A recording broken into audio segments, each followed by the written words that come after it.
वो लोग रेडी नहीं हो रहे ये इशू को एड्रेस करने में।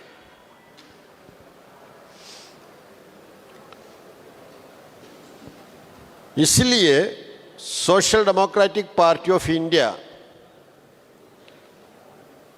फाशिज्म को रोकना और उसके साथ साथ सामाजिक इंसाफ के लिए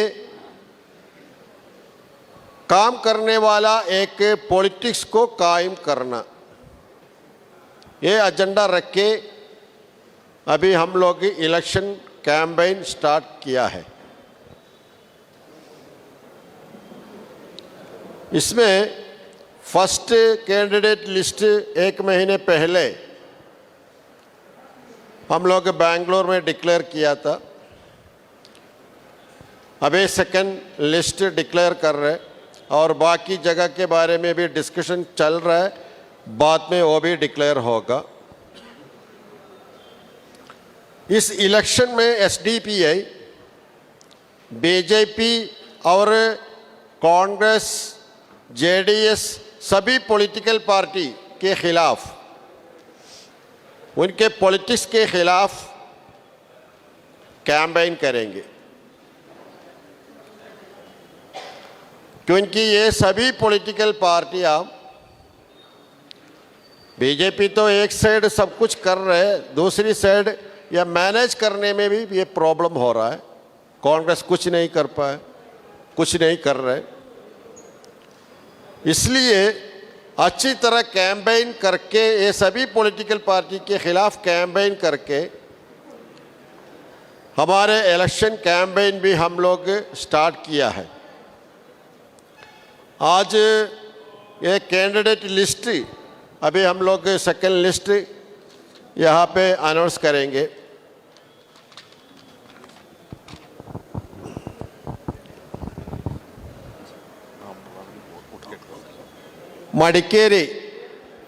मडिकेरी की कैंडिडेट अमीन मोहसिन,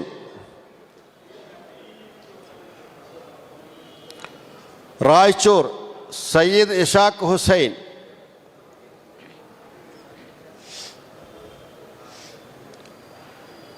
तेरदल यमुनप्पा गुंडदाल,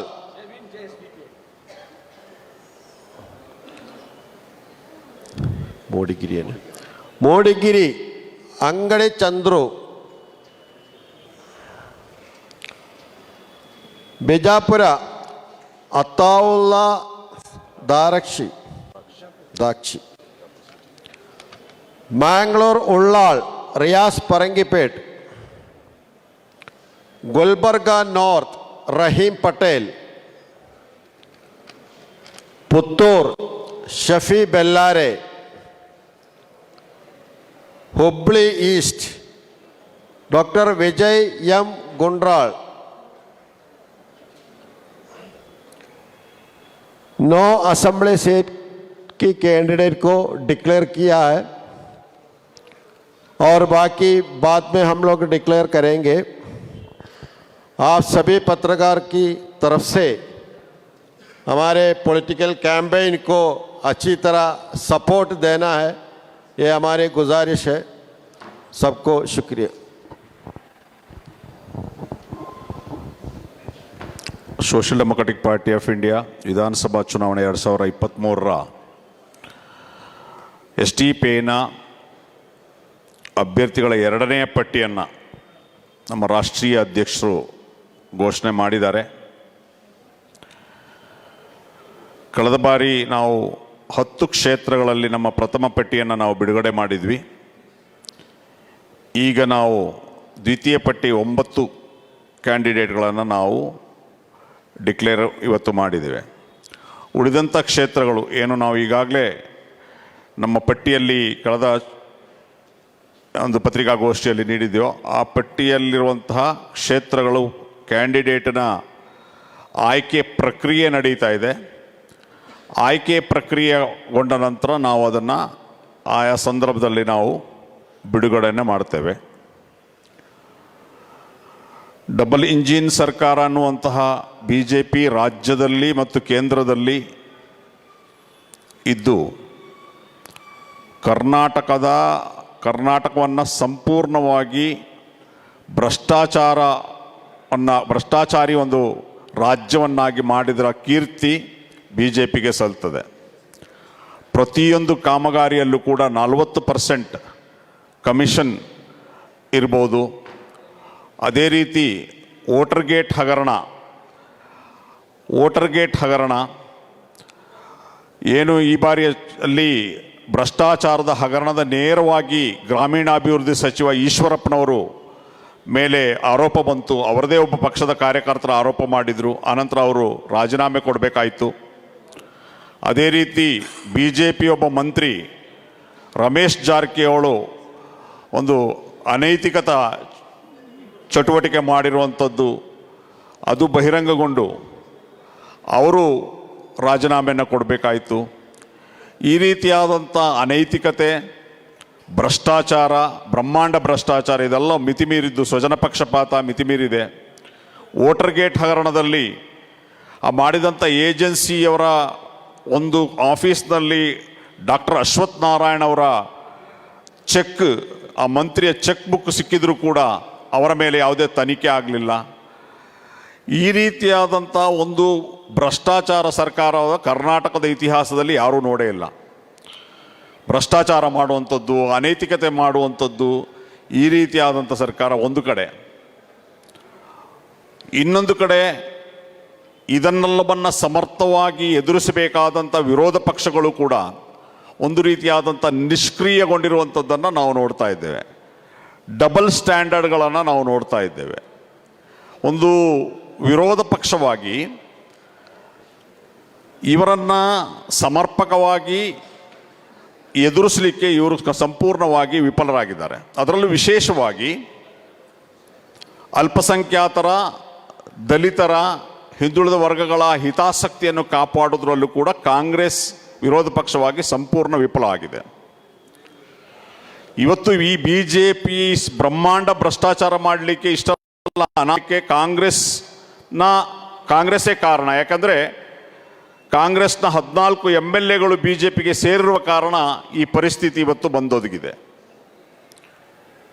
ಇನ್ನು ಇವರ ಡಬಲ್ ಸ್ಟ್ಯಾಂಡರ್ಡ್ ಯಾವ ರೀತಿ ಇದೆ, ಒಂದು ಉದಾಹರಣೆ ನಾನು ನಿಮಗೆ ಹೇಳಲಿಕ್ಕೆ ಬಯಸ್ತೇನೆ. ಮೊನ್ನೆ ರಾಜಸ್ಥಾನದಲ್ಲಿ ದನದ ಹೆಸರಿನಲ್ಲಿ ದನ ಸಾಗಾಟ ಮಾಡಿದ್ರು ಅನ್ನುವಂಥ ಹೆಸರಿನಲ್ಲಿ ಜುನೈದ್ ಮತ್ತು ನಾಸಿರ್ ಎಂಬ ಇಬ್ಬರು ಯುವಕರನ್ನು ಜೀವಂತವಾಗಿ ಸುಡಲಾಯಿತು ಬಜರಂಗ ದಳದ ಕಾರ್ಯಕರ್ತರು. ಅಲ್ಲಿ ಕಾಂಗ್ರೆಸ್ ಸರ್ಕಾರ ಇದೆ, ಗೆಹ್ಲೋಟ್ ಅವರ ಸರ್ಕಾರ ಇದೆ. ಇವತ್ತಿನವರೆಗೆ ಘಟನೆ ನಡೆದು ಗೆಹ್ಲೋಟ್ ಆಗಲಿ ಮುಖ್ಯಮಂತ್ರಿ, ಸಚಿನ್ ಪೈಲಟ್ ಅವರಾಗಲಿ ಆ ಒಂದು ದುರಂತ ನಡೆದ ಆ ಸಂತ್ರಸ್ತರ ಮನೆಗೆ ಭೇಟಿ ಕೊಟ್ಟಿಲ್ಲ. ಅದೇ ಉದಯಪುರದಲ್ಲಿ ಕನಯ್ಯಲಾಲ್ ಅನ್ನುವಂಥ ಒಬ್ಬ ಯುವಕನನ್ನು ಕೊಂದಾದ ಸಂದರ್ಭದಲ್ಲಿ ಇಮ್ಮಿಡಿಯೇಟ್ ಆಗಿ ಈ ಮುಖ್ಯಮಂತ್ರಿ ಇವರು ಹೋಗ್ತಾರೆ. ನಾನು ಇದನ್ನು ಯಾಕೆ ಪ್ರಸ್ತಾಪ ಮಾಡಿದೆ ಅಂತ ಹೇಳಿದ್ರೆ, ಕಾಂಗ್ರೆಸ್ನವರು ಮಂಗಳೂರಿನಲ್ಲಿ ಈ ರೀತಿ, ಅಂದರೆ ಬಿ ಜೆ ಪಿಯವರು ಮಂಗಳೂರಿನಲ್ಲಿ ಈ ರೀತಿ ದುಮುಕ ನೀತಿ ಅನುಸರಿಸಿ, ಅಂದರೆ ಅಲ್ಲಿ ಪ್ರವೀಣ್ ನೆಟ್ಟಾರು ಮಾತನಾಡೋದು ಅವರ ಮನೆಗೆ ಹೋಗ್ತಾರೆ, ಆದರೆ ಮಸೂದ್ ಮನೆಗೆ ಹೋಗೋದಿಲ್ಲ, ಫಾಜಿಲ್ ಮನೆಗೆ ಹೋಗೋದಿಲ್ಲ, ಪರಿಹಾರ ಕೊಡೋದಿಲ್ಲ. ಪ್ರವೀಣ್ ನೆಟ್ಟಾರ್ ಕೇಸನ್ನು NIAಗೆ ಕೊಡ್ತಾರೆ, ಆದರೆ ಈ ಕೇಸನ್ನು ಸ್ಟೇಟ್ ಪೊಲೀಸ್ ಮಾಡ್ತದೆ. ಈ ರೀತಿ ತಾರತಮ್ಯ ಮಾಡಿದಾಗ ಕಾಂಗ್ರೆಸ್ನ ಸಿದ್ದರಾಮಯ್ಯನವರು ಮತ್ತು ಇವರೆಲ್ಲ ಮಂತ್ರಿಗಳು ಎಲ್ಲರೂ ಕೂಡ ಪ್ರಶ್ನೆ ಮಾಡಿದರು. ನಾನು ಮಾನ್ಯ ಸಿದ್ದರಾಮಯ್ಯನವರಲ್ಲಿ ಕಾಂಗ್ರೆಸ್ ಪಕ್ಷದ ಅಧ್ಯಕ್ಷರಲ್ಲಿ ನಾನು ಕೇಳೋದು, ನಿಮ್ಮದೇ ಪಕ್ಷ, ನಿಮ್ಮದೇ ಶಕ್ತ ಪಕ್ಷ ರಾಜಸ್ಥಾನದಲ್ಲಿ ಅಲ್ಪಸಂಖ್ಯಾತ ಇಬ್ಬರು ಯುವಕರ ಕೊಲೆಯನ್ನು ಮಾಡಿದಂಥ ಸಂದರ್ಭದಲ್ಲಿ ನೀವು ಯಾವ ನಿಲುವನ್ನು ತೆಗೆದುಕೊಂಡ್ರಿ? ಯಾಕೆ ನಿಮ್ಮ ಮುಖ್ಯಮಂತ್ರಿ ಅಥವಾ ಡೆಪ್ಯೂಟಿ ಮುಖ್ಯಮಂತ್ರಿ ಅವರು ಯಾಕೆ ಭೇಟಿ ಕೊಡಲಿಲ್ಲ? ನಿಮಗೆ ಕೇಳುವ ನೈತಿಕತೆ ಆದರೂ ಏನಿದೆ? ಹಾಗಾಗಿ ರಾಜ್ಯದ ಮತದಾರರು ಈ ಎರಡೂ ಪಕ್ಷಗಳು ಏನಿದೆ ಇವ್ರದ್ದು ಮುಖವಾಡ ಇದೆ, ಇದು ಬಯಲಾಗಿದೆ. ಹಾಗಾಗಿ ತಮ್ಮ ಮಾಧ್ಯಮದ ಮೂಲಕ social democratic party of India ಕಳೆದ 14 ವರ್ಷದಲ್ಲಿ ಜನಪರವಾಗಿ, ಜನರಿಗಾಗಿ ಪ್ರಜಾಪ್ರಭುತ್ವ ವ್ಯವಸ್ಥೆಯನ್ನು ಗಟ್ಟಿಗೊಳಿಸಲಿಕ್ಕೆ, ಭ್ರಷ್ಟಾಚಾರ ರಹಿತವಾಗಿ ಒಂದು ಉತ್ತಮ ಆಡಳಿತ ನೀಡಬೇಕು ಅನ್ನುವಂತಹ ನಿಟ್ಟಿನಲ್ಲಿ ಪ್ರಾಮಾಣಿಕ ಮತ್ತು ವಿದ್ಯಾವಂತ ಅಭ್ಯರ್ಥಿಗಳನ್ನು ನಾವು ಕಣಕ್ಕಿಳಿಸ್ತಾ ಇದ್ದೀವಿ. ಯಾವುದೇ ಭ್ರಷ್ಟಾಚಾರ ಇಲ್ಲದ, ಯಾವುದೇ ಕಪ್ಪು ಚುಕ್ಕೆ ಇಲ್ಲದ ಅಂತಹ ಅಭ್ಯರ್ಥಿಗಳಿಗೆ ತಾವೆಲ್ಲರೂ ಕೂಡ ಬೆಂಬಲವನ್ನು ಕೊಡಬೇಕು ಅಂತ ಹೇಳಿ ರಾಜ್ಯದ ಜನತೆಗೆ ತಮ್ಮ ಮಾಧ್ಯಮದ ಮೂಲಕ ಮನವಿಯನ್ನು ಮಾಡಿಕೊಳ್ತೀನಿ. ಹೆಸರು ಇನ್ನೊಮ್ಮೆ ಹೇಳಿಬಿಡ್ತೀನಿ. ಕೊಡಗು ಜಿಲ್ಲೆಯ ಮಡಿಕೇರಿ ಕ್ಷೇತ್ರದಿಂದ ಅಡ್ವೊಕೇಟ್ ಅಮೀನ್ ಮೊಹಸಿನ್, ರಾಯಚೂರು ಜಿಲ್ಲೆಯ ರಾಯಚೂರು ನಗರದಿಂದ ಸೈಯದ್ ಇಸಾಕ್ ಹುಸೇನ್, ಬಾಗಲಕೋಟೆ ಜಿಲ್ಲೆಯ ತೇರದಾಳ ಮತಕ್ಷೇತ್ರದಿಂದ ಯಮನಪ್ಪ ಗುಣದಾಳ್, ಚಿಕ್ಕಮಗಳೂರು ಜಿಲ್ಲೆ ಮೂಡಿಗೆರೆ ಕ್ಷೇತ್ರದಿಂದ ಅಂಗಡಿ ಚಂದ್ರು, ಬಿಜಾಪುರ ಜಿಲ್ಲೆಯ ಬಿಜಾಪುರ ನಗರ ಅಸೆಂಬ್ಲಿಯಿಂದ ಅತಾವುಲ್ಲಾ ದ್ರಾಕ್ಷಿ, ಮಂಗಳೂರು ಅಂದರೆ ದಕ್ಷಿಣ ಕನ್ನಡ ಜಿಲ್ಲೆಯ ಮಂಗಳೂರು ಉಳ್ಳಾಳ ವಿಧಾನಸಭಾ ಕ್ಷೇತ್ರದಿಂದ ರಿಯಾಸ್ ಪರಂಗಿಪೇಟೆ, ಗುಲ್ಬರ್ಗಾ ಜಿಲ್ಲೆಯ ಗುಲ್ಬರ್ಗಾ ಉತ್ತರ ಕ್ಷೇತ್ರದಿಂದ ರಹೀಂ ಪಟೇಲ್, ದಕ್ಷಿಣ ಕನ್ನಡ ಜಿಲ್ಲೆಯ ಪುತ್ತೂರು ವಿಧಾನಸಭಾ ಕ್ಷೇತ್ರದಿಂದ ಶಾಫಿ ಬೆಳ್ಳಾರೆ, ಹುಬ್ಬಳ್ಳಿ ಧಾರವಾಡ ಜಿಲ್ಲೆಯ ಹುಬ್ಬಳ್ಳಿ ಪೂರ್ವ ಡಾಕ್ಟರ್ ವಿಜಯ್ ಎಂ ಗುಂಟ್ರಾಳ್ ಇವರನ್ನು ನಾವು ಇವತ್ತು ಅಭ್ಯರ್ಥಿಯಾಗಿ ಘೋಷಣೆ ಮಾಡ್ತಾ ಇದ್ದೀವಿ.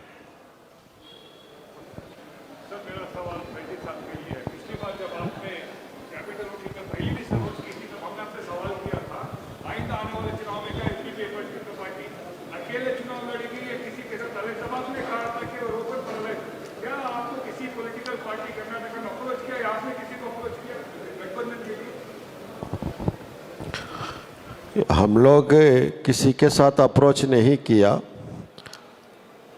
और दूसरी पार्टी ऑफिशियली हमारे पास अप्रोच भी नहीं किया, क्योंकि इलेक्शन के टाइम आ रहे, इंडिविजुअली बात कर रहे हैं अलग अलग लोग, लेकिन इलेक्शन आने के टाइम में देखेंगे, ये अभी तो नहीं होगा। उतना है, अगर एक जेंटलमैन एग्रीमेंट के साथ है तो हम अलायंस के लिए रेडी है, बीजेपी के अलावा किसी पार्टी के साथ नहीं है तो हम इंडिविजुअली कंटेस्ट करेंगे।